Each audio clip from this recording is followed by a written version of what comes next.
Vagrant Records. Everyone put those hands together. Come on. I know it's late in the day, but Artie is here from all the way from the valley. Where are you? Oh, I'm so sorry. Oh, Glendale. Sorry. Here, go ahead and do a check. Glendale check? Glendale? A Glendale check? Glendale. Awesome. There we go. It's part of somewhere. It's connected to something valley-ish. We're next door to the valley. We're next door to the valley. Yes.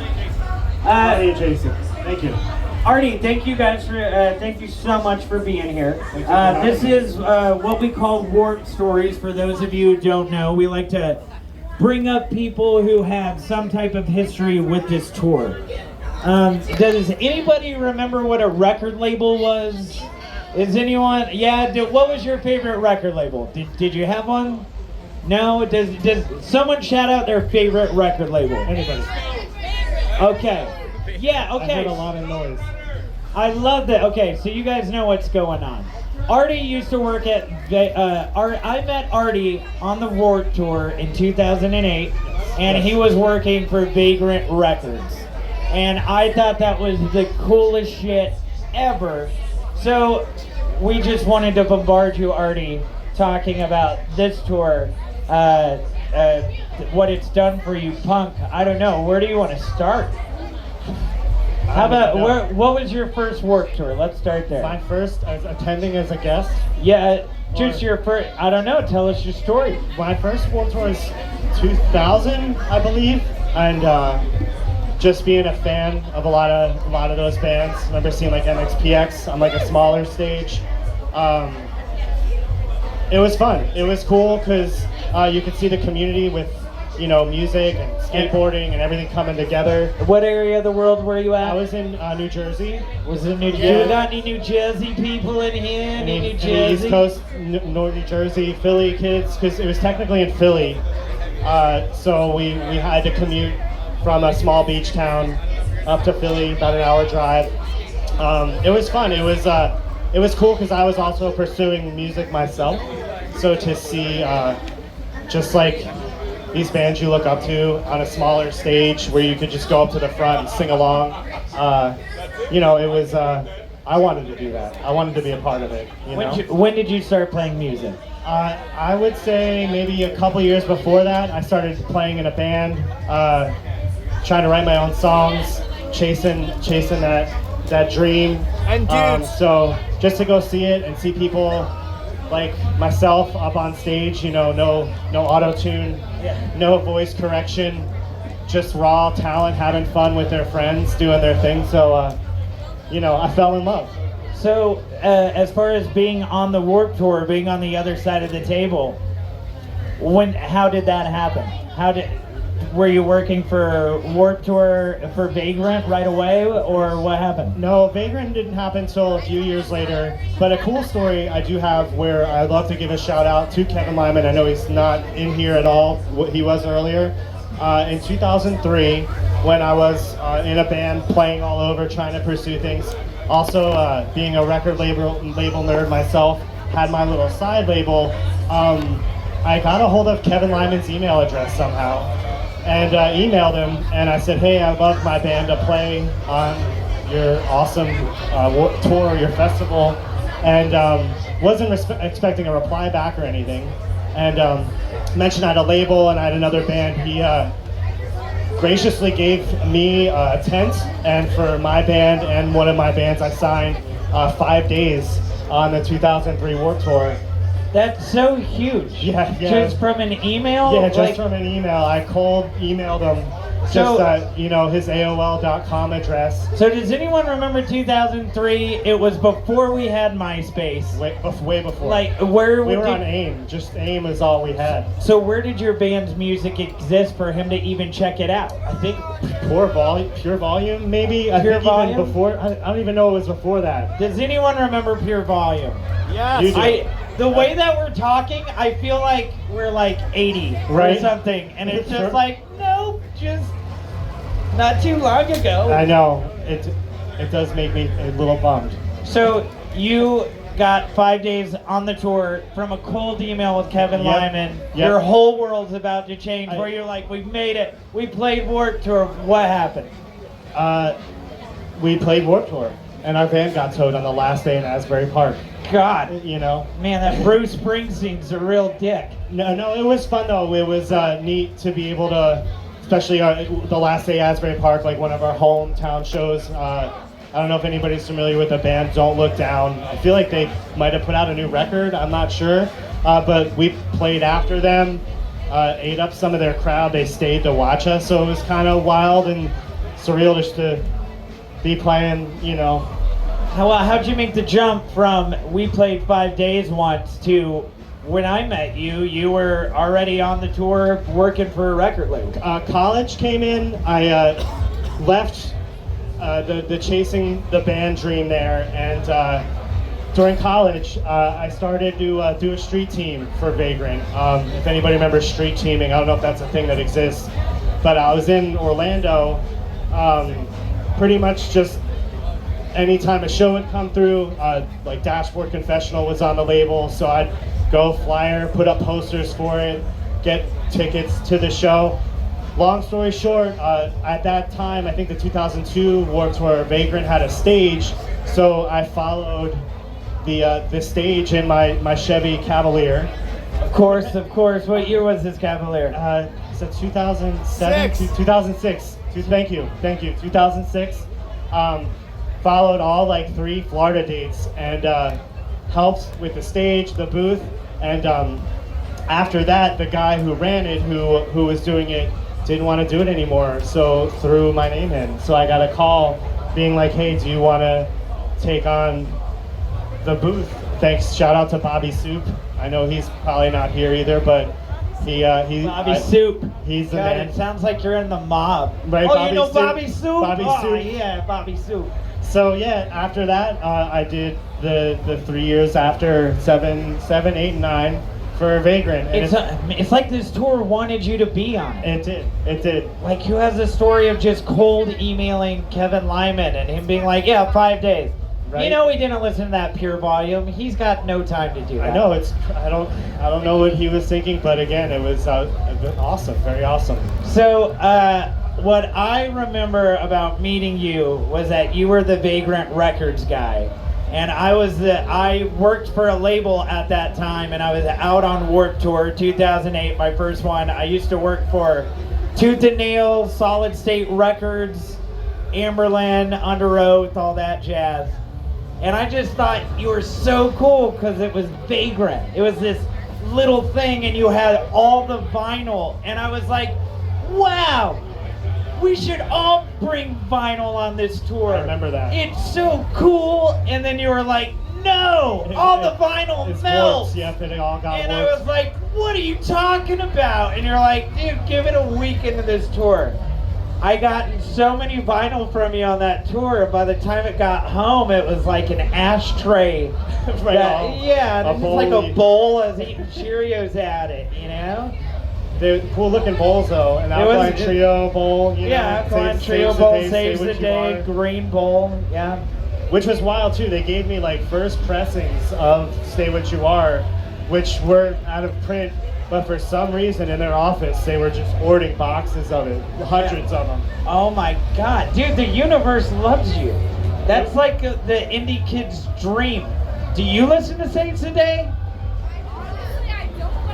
You should. You should. Does anyone in this room listen to Saves the Day? Yeah. Okay. All right. I just needed it. There we go. This guy. That's all I needed. I like it. Thank you. I love it. What I like about your story is just, I think something that a lot of people here can identify with. Just, and it's almost like a 90s tale of just like start playing music. Email the big super guys. Just go to the top. Yeah, you know? Who fucking knows? And then, I don't know. I think the punk world, the punk universe is cool. You put yourself out there and the universe answers almost. Like, even following the Florida dates to help out that, I feel like, you know, I remember hearing a story that all the interns at Vagrant were a little annoyed because they're working their way in the office, doing the office vibe, and they just call some random dude in Florida. But I was in it. I slept in my car, woke up early, hustled, Yeah. put the times on all the bands up everywhere. I put the sweat, literal sweat into it. Yeah, man. That when I started interning at the label,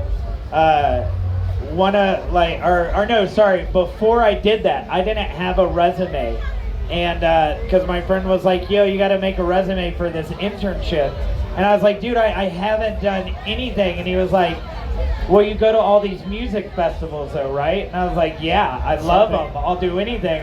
And he was like, "Put that on there." Right. People know that's a gnarly festival, so if they know that's on your resume, they know you can hack it and go out and do that for them. Exactly. So you being like, I don't know, it just, you staying in your car, it's like that's something to put on a resume for something like that. Yep. But like, what is your punk resume? That would be it. Yeah. Following the crazy hour drives that the Warped Tour makes, Yeah. Let's see. Do we have any teenagers do we have any kids in here trying to reach their goals and dreams? No. No. Yeah. They've been crushed. Are you I'm still hoping? chasing them. What's your name, sir? Tom? Tom, do you hope to get into the music business or touring world in any way, shape, or form? From where I'm at, I want to get tapped in. I want to get. You want to get tapped in. Okay.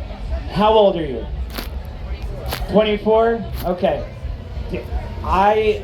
Man, how long have you been coming to festivals or shows like this?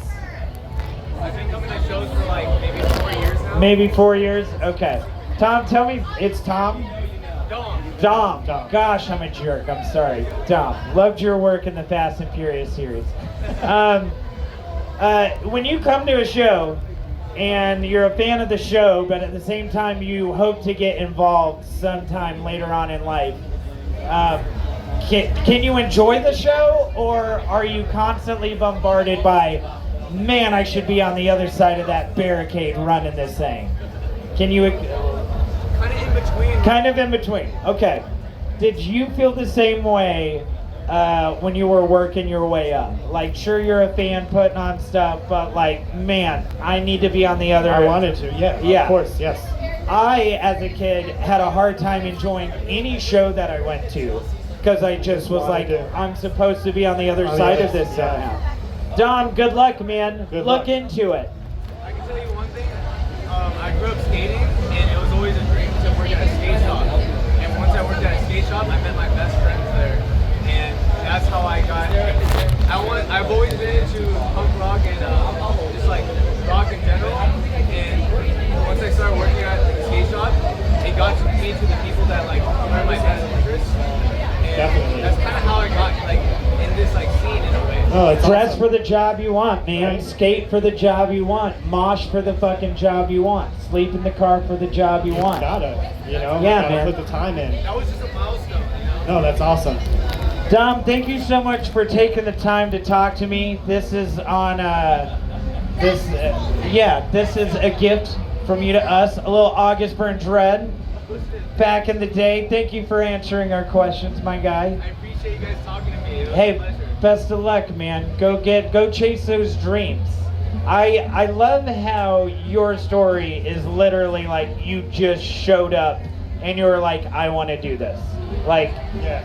it's literally that easy sometimes if you want to work in a circus like this. Right? Yep.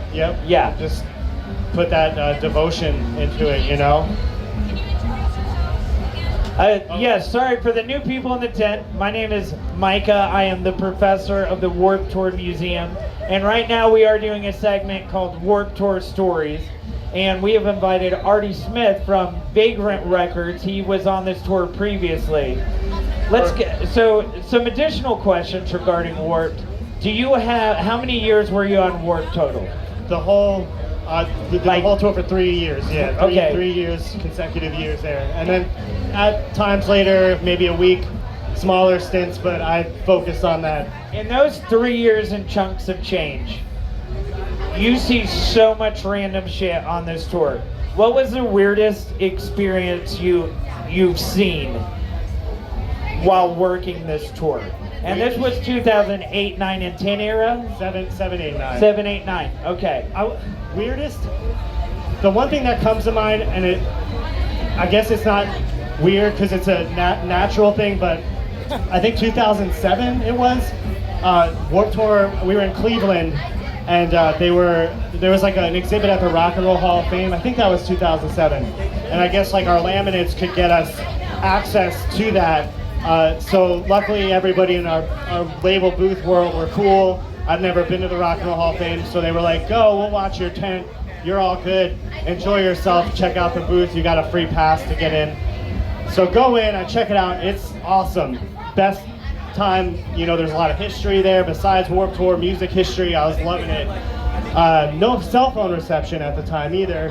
So when I get up to the elevator to go shuttle back, the craziest storm had hit. There was hail coming down. I'd never experienced hail before in my life. Rain coming down. The parking lot is flooded. My phone started to pop up voicemails, like 7 voicemails, text messages, where are you? The world was literally ending. Navigating back, they had to take back roads because it was flooding in the Sprinter van. I don't know what happened. It was a beautiful day just like this when I went in and went out, and it had a whole different vibe. I get back in, we get to shelter in one of the box trucks, the 18-wheeler. They put the trucks in the back with our merch and tents. We're all bunkered down in that, waiting till the storm opens. Then out of nowhere, the sun comes out. It's beautiful again. We're assessing the situation. 10 by 10 tents are in power lines stuck up there. It was chaos, and I missed most of it. Just because you just went in, you took a little break. I took a break. Why? Luckily, our neighboring labels were there to hold the tent down. Street team people that I'd helped held it down for me and took care of it. Yeah, it was wild. Eventually, a few hours later, they opened up back the tour, and one of my memories of that, I know Matt Skiba of Alkaline Trio Blink fame got Hello Cleveland tattooed on his ribs from that incident, allegedly. Oh, no way. Because I think they were one of the bands that opened up the main stage that day. But I've never been in a storm like that. I've never seen hail before like that, like golf ball size. So that memory sticks out as a weird, gnarly, scary. So don't leave your 10 by 10 tent if you're in Cleveland. Yeah, dude, it's so crazy, especially since you say you were 2007. Yeah, I think 2008 and 2009. Yeah. Because the jump from 2007 to 2008 was a transition year, and a lot of people were upset. Yeah, I understandable.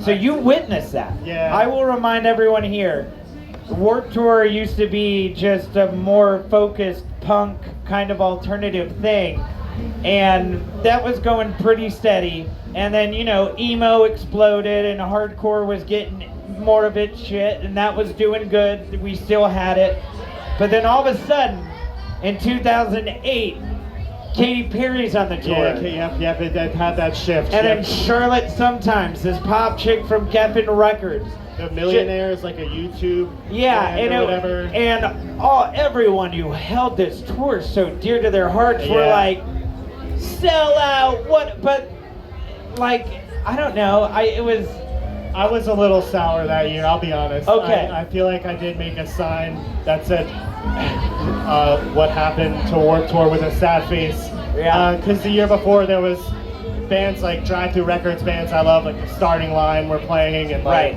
I think like Under Oath played maybe that year. There was like and it's the like Bronx, From Autumn to Ashes maybe. I feel like there were. It's hard not to be. I was a grumpy, older scene kid, not to call myself a scene kid. Oh yeah, because if your band's not on tour, but Katy Perry is, you're like, Katy Perry is taking my boys. Yeah. They're taking their stage time, and Katie's like, yo, dude, I don't want to be here.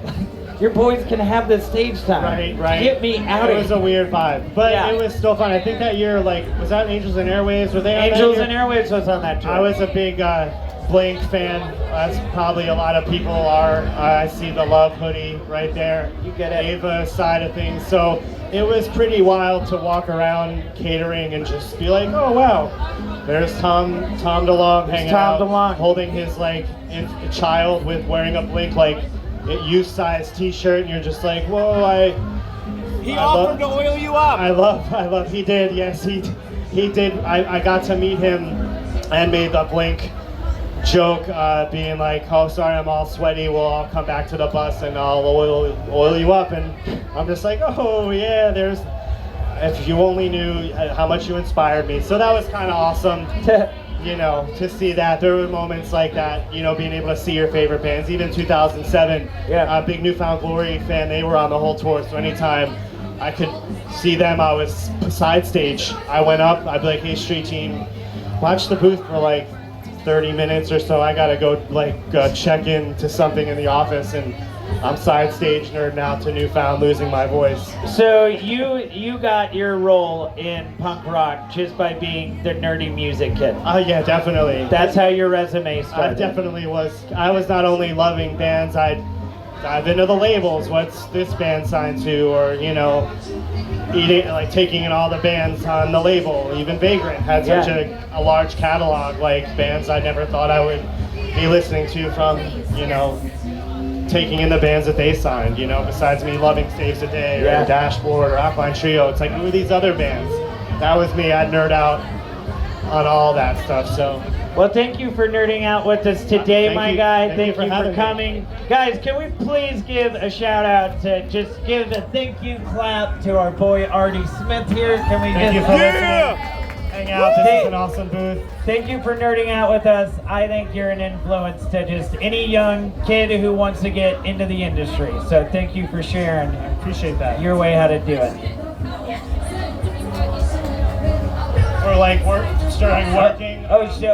Q&A. Sorry. Q&A part. How old were you when you got into? I did my first year 24, 25. That was when I did my first full tour.